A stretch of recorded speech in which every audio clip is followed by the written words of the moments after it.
Ecobici y HSBC, la red con más de 22 millones de viajes en 2024 y muy pronto más cerca de ti, presenta Expansión Daily. Lo que hay que saber.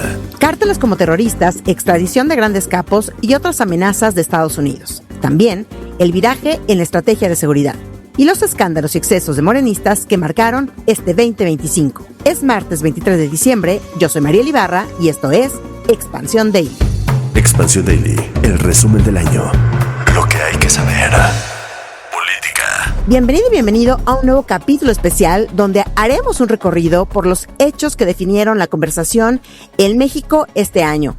Y para ello, hoy está conmigo Ari Ortega, coeditora de política aquí en Expansión. Ari, por primera vez juntas en este espacio, y qué mejor que sea para recordar los hechos que nos trajeron tan movidas a ti, a mí, a nuestras queridas reporteras y a todo el país entero en este 2025. Un 2025 súper movido, Mariel, y qué bueno que estoy aquí contigo porque estoy con la host de Expansión Política y otros datos, entonces eso me la pone difícil y emocionante. Bueno, y vamos a arrancar con un tema que definitivamente marcó este 2025 y que es la turbulenta relación, por decirlo menos, entre México y Estados Unidos y la estrategia de cabeza fría que ha aplicado con relativo éxito la presidenta Claudia Sheinbaum ante un Donald Trump que en el lejano enero, ya lo vemos muy, muy, muy lejano, Ari, porque recordemos que desde el día 1 nos dio un segundo de respiro. Desde su mandato comenzaron las amenazas arancelarias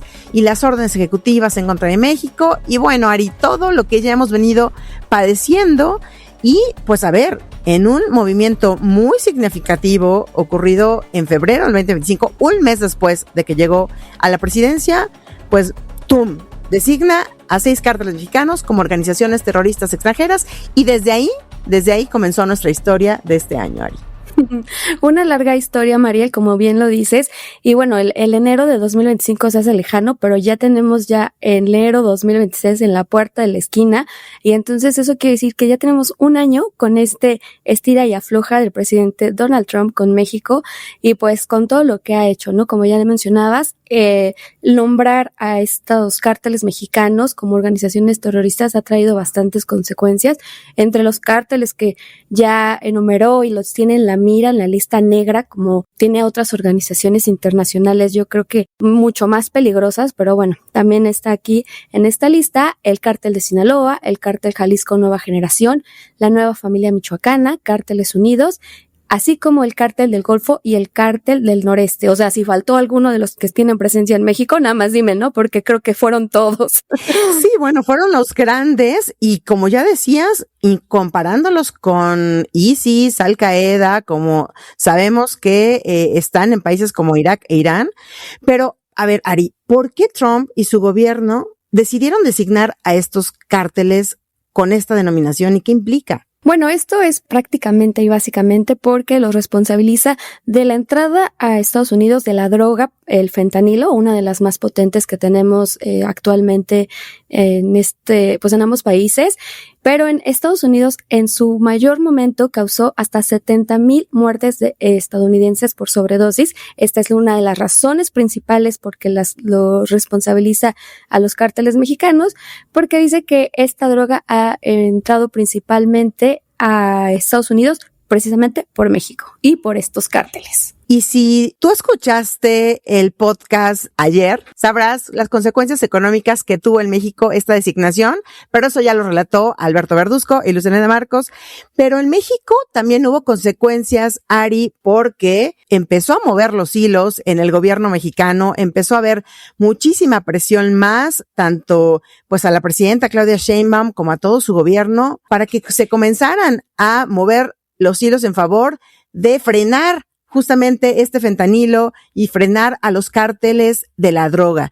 Y ¿recuerdas los buques navegando muy cerquita de nuestro territorio, los aviones espía pasando por encima de nosotros, en donde las autoridades mexicanas siempre decían, no, esto no, y terminaron reconociendo que sí había un acuerdo con Estados Unidos para acciones de inteligencia, lo que preocupó a muchos en su momento y que ahora vemos, Ari, en el Pacífico, en el Caribe, con el tema Venezuela. Pero a ver, ¿Qué pasó después, Ari? Porque después, y casi a la par de esta designación, hubo algunos enviados a Estados Unidos. Así es, Mariel. Bueno, y es que en esta telenovela de México y en Estados Unidos, pues siempre hay un evento acompañado de otro, ¿no? Y como bien lo decías, pues esta designación de cárteles como organizaciones terroristas, pues también vino acompañada de un traslado de 29 integrantes de organizaciones criminales a quienes la Casa Blanca clasificó como terroristas a Estados Unidos. Entre estos capos estaban figuras como Rafael Caro Quintero, ex líder del cártel Guadalajara, a quien la DEA precisamente pedía desde hace años su entrega porque lo responsabilizan de la muerte de su agente Kiki Camarena. También está ahí Vicente Carrillo Fuentes Viceroy, el hermano del Señor de los Cielos. ¿Qué ha pasado con ellos? Pues la realidad es que el fiscal estadounidense confirmó en marzo que buscarían la cadena perpetua o incluso la pena de muerte para tanto Caro Quintero como Carrillo Fuentes, aunque ambos se declararon no culpables ante el Tribunal Federal de Brooklyn. Ellos, bueno, todos los capos que fueron trasladados fueron repartidos a diversas cárceles y varios están incluso convertidos ya como testigos protegidos. O sea que estos eventos que te comento que pasan y hay una respuesta inmediata, pues ahorita en un cambio de la historia, ellos ya también son testigos protegidos y entonces se les habrá quitado su categoría de terroristas, no lo sé. No lo sabemos, Ari, pero lo que sí sabemos es que a partir de ahí, todo el año, el gobierno de Claudia Sheinbaum, pues ha tenido que lidiar con los ofrecimientos de intervención o ayuda para acabar con los cárteles, pero también con amenazas de acciones unilaterales para atacar blancos como laboratorios de fentanilo. Y bueno, a ver, expertos, especialistas que nos han acompañado en todo este tiempo nos dicen que es muy, muy difícil que Estados Unidos pues tome una decisión así, por la relación hiper estrecha que hay comercialmente con nuestro país, que no les conviene desestabilizar de esa forma a su socio principal, socio comercial, y que solo es parte, pues ya saben, de la forma en que tiene Trump para negociar, porque recordemos que el año que está por llegar, pues será muy importante para revisar el tratado comercial entre México, Estados Unidos y Canadá. Y pues bueno, pues es parte de las estrategias. Pero mira, en lo que esto ocurre, cerramos el año con un nuevo movimiento de ese gobierno, y que fue la designación del fentanilo como arma de destrucción masiva, lo que vuelve a poner presión en materia de seguridad, porque, pues como ya sabemos, para Trump, nunca nada es suficiente esfuerzo. Y regresando, Ari, amigos, a lo que se ha movido ahora de este lado de la frontera, es innegable que el tema de seguridad y la violencia se mantuvo en los encabezados durante gran parte del 2025. Y también que el gobierno terminó de consolidar un viraje en la estrategia para atender el tema, y pues la verdad es que cada vez más alejada de lo que fue el expresidente o de la que tuvo el expresidente López Obrador. ¿También en esto tuvo que ver Estados Unidos, Ari, o qué pasó con este viraje en la seguridad en México? Yo creo que sí tiene que ver mucho porque, como lo hemos mencionado, en estas negociaciones que ha tenido Estados Unidos con México, siempre hay una respuesta. Estados Unidos ha hecho muchas exigencias a México para poder, digamos, no imponer aranceles, que es lo que más, ha amenazado últimamente. Pero yo creo que esta estrategia de menos abrazos, más estrategia frontal e inteligencia que la presidenta Claudia Sheinbaum ha impulsado, también tiene que ver mucho con lo que ha pasado en el país, ¿no?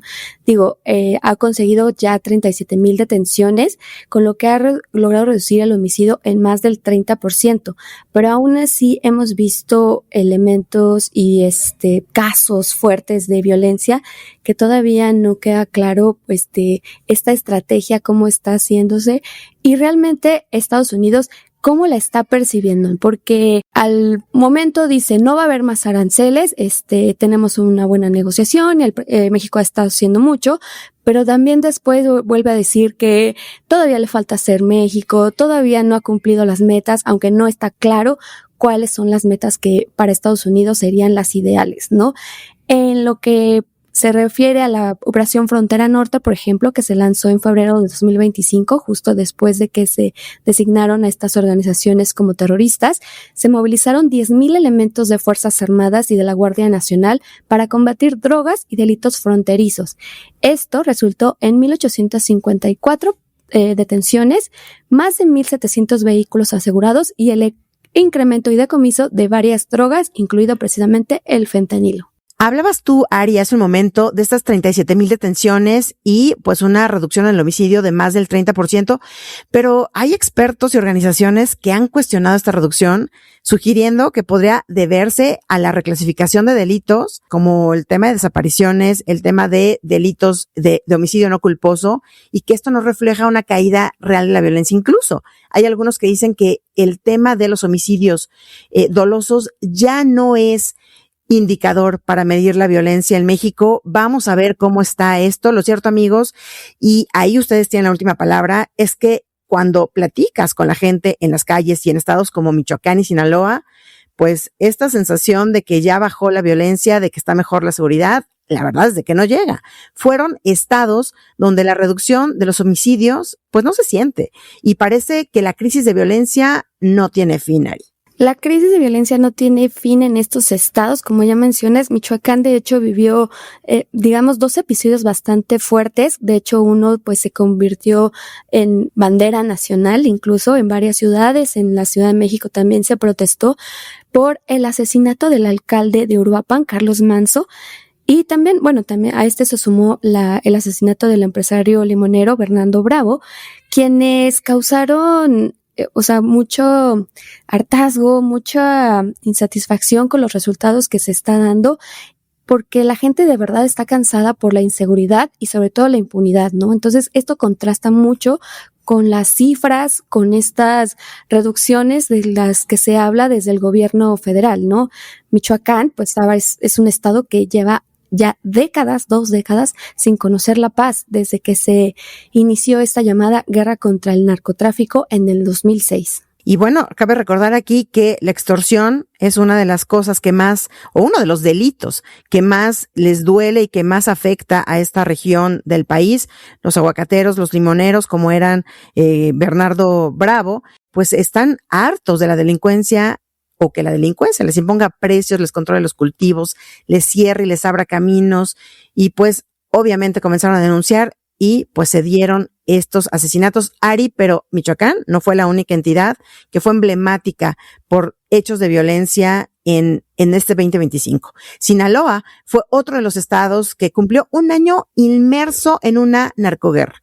La guerra interna, un conflicto detonado por la disputa territorial entre las fracciones de los Chapitos y los Mayitos del cártel de Sinaloa, pues esta confrontación interna que escaló dramáticamente después de la detención de Ismael El Mayo Zambada, no detención, después de la traición, que ahora ya sabemos que fue así, la traición justamente de uno de los hijos de El Chapo Guzmán, al Mayo Zambada, el amigo y socio de su padre, pues por llevarlo a Estados Unidos en julio del 2024. Bueno, esto detonó esta escalada de violencia, y en Sinaloa ha sido brutal, con los homicidios mensuales disparándose en más de 225% tras el inicio de esta guerra interna, que para julio de este 2025 ya se habían incrementado en 286 respecto al año anterior. Además, la gente sufriendo el robo de vehículos fue un delito que se alzó muchísimo en esa entidad, sobre todo en Culiacán y en los municipios conurbados, en donde la gente pues se enfrentaba a bloqueos y que simplemente la bajaran de sus vehículos para usarlos o para simplemente quemarlos y dejarlos ahí en medio de las autopistas, de las carreteras.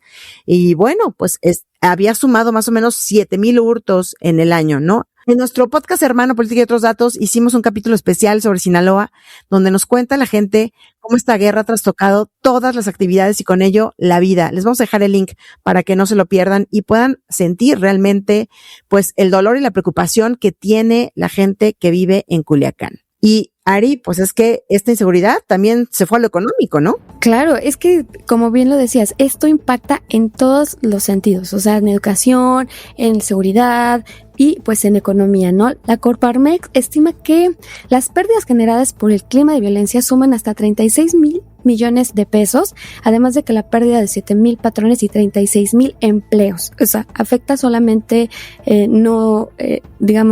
la percepción de uno, la estabilidad de uno emocional también, porque la inseguridad también causa efectos en la salud mental, pero también en lo económico esto ha golpeado al turismo, a la hotelería, los comercios, o sea, ha sido una mini guerra, también podríamos mencionarlo así, en el estado que pues sigue cobrando factura. Oye, Ari, y como el tema de seguridad está totalmente ligado a la justicia, a la impunidad, al sistema de justicia de este país, no podemos dejar de hablar de lo que ocurrió en este año con el Poder Judicial, el cual vivió una transformación radical con la llegada de los nuevos juzgadores que pues arribaron en una elección que vio la luz a mitad de año y donde simplemente hubo de todo, Ari. Desorden, quejas, acordeones y pues ningún castigo para nadie. Y así, el 1 de septiembre, jueces, magistrados y ministros tomaron protesta de sus cargos. ¿Y qué otras cositas nos dejó esta elección? Yo la verdad quiero saber más bien quiénes realmente participaron en esta elección, porque los números han sido bajísimos. Según los reportes de las autoridades electorales, solo el 12.9% de los electores posibles participaron en esta elección, que fue el pasado 1 de junio, o sea, fue inédita, fue un evento histórico, y la baja participación que tuvo, yo creo que no refleja mucho de que la gente o no le interesa mucho, o fue un cambio innecesario, o pues no sé qué vieron en esta elección que no les llamó mucho la atención, pero bueno, haciendo un balance ya cuando entraron los nuevos juzgadores, los nuevos ministros, se hace el recuento de que la jornada estuvo súper manchada por difusión masiva y acordeones, no sé si se acuerden de estos acordeones donde venían las fotitos y los integrantes de por quién podrían votar, pero pues realmente fue una elección bastante atípica, histórica y la verdad pues muy, muy manchada, como ya lo decías. Como atípica y histórica también fue la sui generis, yo diría, justamente la toma de protesta de los ministros, sobre todo, que si recuerdan, fue todo un día, desde las 6:30 de la mañana o 6 de la mañana hasta las 11, 12 de la noche, que fue el día de los ministros de la Suprema Corte de Justicia, en donde realmente hicieron de todo. Se hicieron limpias a la Suprema Corte, les dieron el bastón de mando, fueron al Senado, regresaron y terminaron o culminaron pues ya dando un discurso al que tuvieron como invitada especial a la presidenta Claudia Sheinbaum, donde fue esperada y aplaudida en el edificio de la Corte. ¿Quién no recuerda esa imagen de la presidenta subiendo por la escalinata de la Corte, ella sola, sin nadie, pues en un edificio, en una sede que hacía unos días, donde pues se sacaban chispas, Ari, chispas entre los ministros o algunos ministros, entre el Poder Judicial o entre la Suprema Corte y el Poder Ejecutivo. Pero bueno, también aquí se vio un claro acercamiento entre estos poderes y pues ¿qué es lo que les preocupa a varios sectores? La falta de independencia de esta nueva Corte y de estos nuevos juzgadores, ¿no? Es que esa escena que comentas, Mariel, con la presidenta ya en este poder judicial, o sea, ese acercamiento se ha hecho también evidente en algunos de sus primeros casos o de los casos que ya les está tocando retomar, que quedaron pendientes con la antigua Corte o con más bien con los antiguos ministros, porque pues sabemos que la presidenta ha tenido un encontronazo, un choque con el empresario Ricardo Salinas Pliego, ¿no? Entonces, en su caso de las multas que debe, de los impuestos que debe, llegó a la Corte y pues ¿qué se esperaba? Que fueran estos mismos ministros pues un poco afines a lo que el Poder Ejecutivo lo está marcando, y así fue, porque en realidad la Corte validó que debe alrededor de 50,000 millones de pesos, según el último recuento que hizo el jefe del SAT en la conferencia precisamente de la presidenta Claudia Sheinbaum, en donde dice que son 50,000 millones de pesos que tiene que pagar por adeudos entre 2008 y 2012, pero que si pagan y si quiere pagar, pues se le va a hacer un descuentito, ¿no? O sea, no van a ser abonos chiquitos, pero a lo mejor sí un descuentito chiquito. Sí, pues sí. A ver, y como sea, esta nueva Corte, Ari, este caso del que tú nos comentas de Ricardo Salinas Pliego, pues ha detonado la preocupación e incertidumbre jurídica frente a otros casos que están próximos a analizarse y que implican disputas con el SAT, pues por supuestas dobles tributaciones, con otras empresas muy importantes en este país, pero bueno, pues ya lo estaremos viendo. Pero mira, Ari, cuando hablamos de poder concentrado, pues no hay otra que nos lleve a las polémicas que también este año se desataron con militantes de Morena.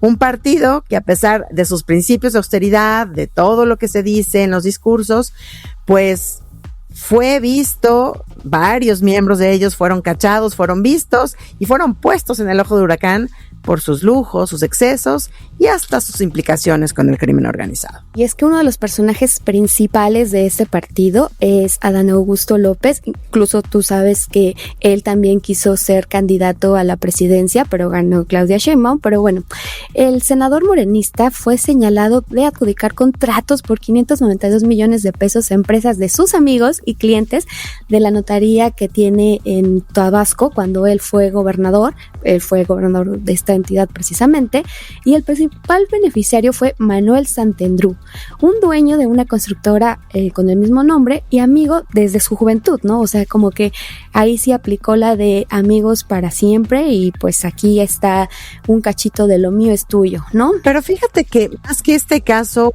estos casos de corrupción también estuvo muy relacionado el líder de los senadores morenistas, pues con todo este caso de La Barredora. La Barredora, que es este grupo criminal que hacía extorsiones, controlaba el paso de migrantes y era, pues, generaba muchísima violencia de la mano del Cártel Jalisco Nueva Generación en Tabasco, el agua del expresidente Andrés Manuel López Obrador, y que, pues, nada más y nada menos, pues, tenía de líder a Hernán Bermúdez, quien fuera el secretario de Seguridad Pública puesto por Adán Augusto López, y que justamente ese escándalo es el que ha venido Ari arrastrando pues en su gestión en el Senado, donde lo habíamos visto, la verdad es de que muy calladito, sin nada que decir, muy poco apareciendo, pues fuera, digamos, de las sesiones del propio Senado, ¿no? Pero que revivió a finales de año.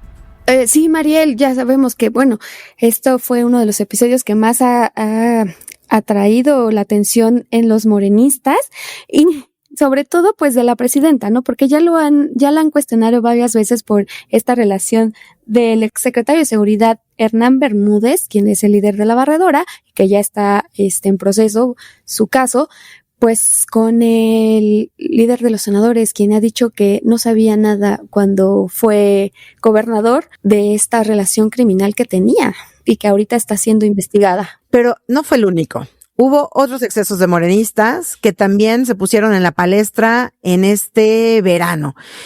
Unos de ellos fueron, pues, los diputados Sergio Gutiérrez Luna y Karina Barreras, ambos diputados, pero también pareja, fueron exhibidos por llevar un estilo de vida lujoso, gastando muchos millones de pesos en artículos de lujo, joyas Cartier, Tiffany, accesos a fiestas exclusivas de la Fórmula 1, los viajes de verano, ¿no? También donde fueron captados morenistas en hoteles de Europa, el hijo del expresidente Andrés Manuel López Obrador, sí, Andy, quien fue captado en tiendas de lujo en Tokio durante sus vacaciones. Bueno, todo esto estuvo muy en boca de todos nosotros, y recuerdan, pues en pleno verano, donde los morenistas tomaron sus vacaciones, y ante la ola de los escándalos hubo regaño, Ari, hubo regaño de la presidenta Claudia Sheinbaum. Sí, esto de que el hijo del presidente haya puesto de moda a Tokio no le gustó nada a la presidenta, porque incluso, bueno, hizo llamados a la austeridad, hizo reclamos un poco sutiles, pero pues directos, sabíamos a quién iban dirigidos, y después la dirigente nacional del partido, Luz María Alcalde, hizo un llamado a los militantes para evitar los lujos y ejercer el poder con humildad, como lo pregonan demasiado, ¿no? Hacerlo con ejemplo y sin soberbia. El hijo del presidente tuvo que explicar de qué se trató su viaje, que estuvo de vacaciones, cuánto gastó supuestamente en este hotel de lujo donde se difundieron las imágenes en las que vacacionó.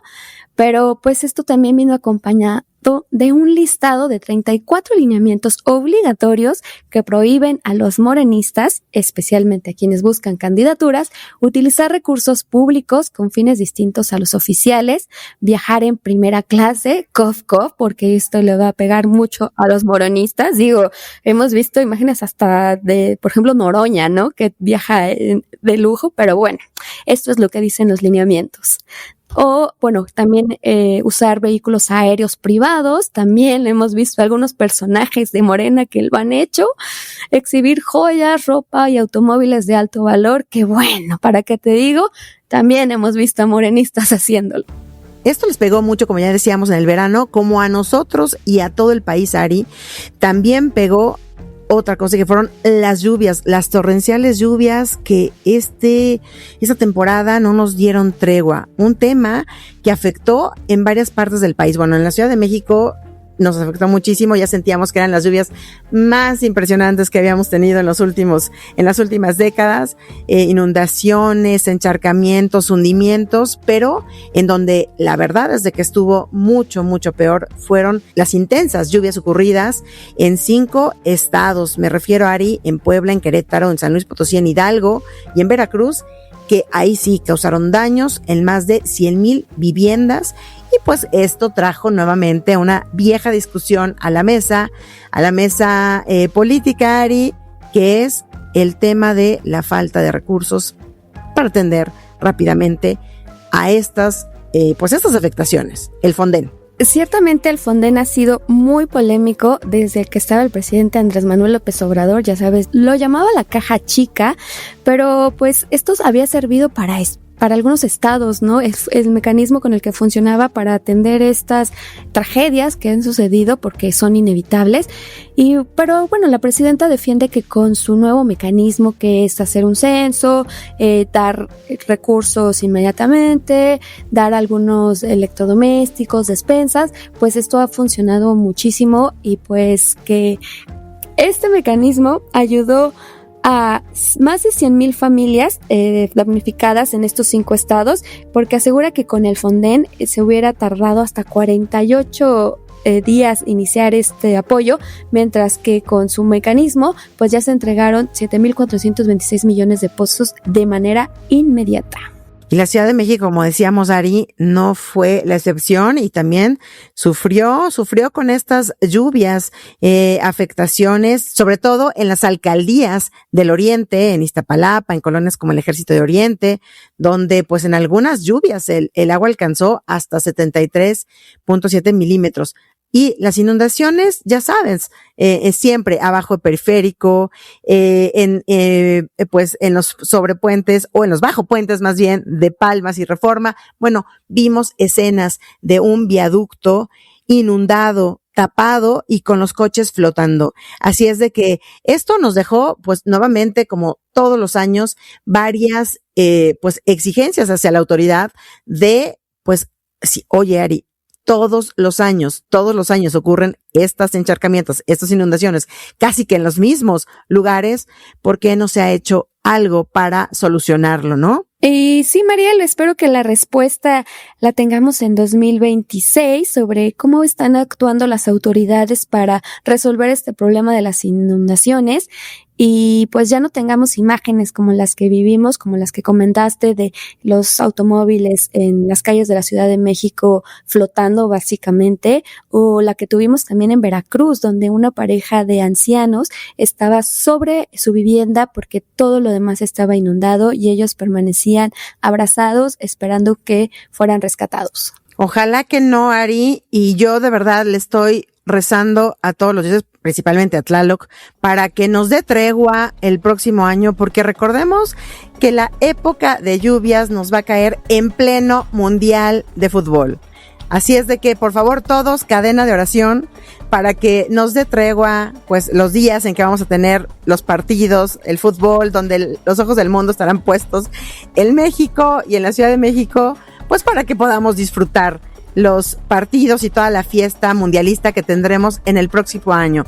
Y con esta imagen, Ari, llegamos al final de este recuento. Ha sido un año de grandes cambios y desafíos sin duda, pero esperamos que el 2026 en materia política nos traiga muy buenas nuevas. Ya nos diste una probadita de lo que puede venir en 2026, Mariel, con esto del mundial, con esto de las lluvias, con esto.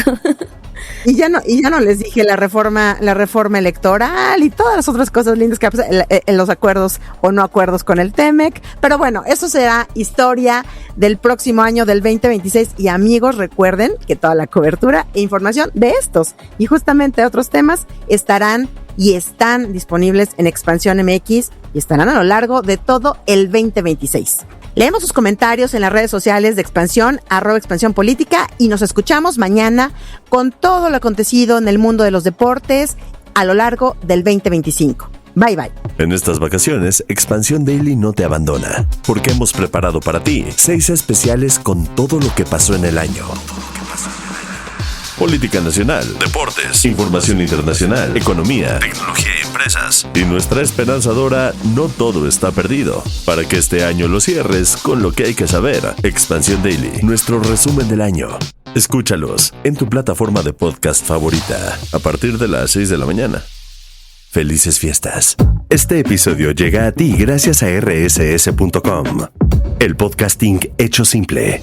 Ecobici y HSBC, la red con más de 22 millones de viajes en 2024 y muy pronto más cerca de ti, presentó.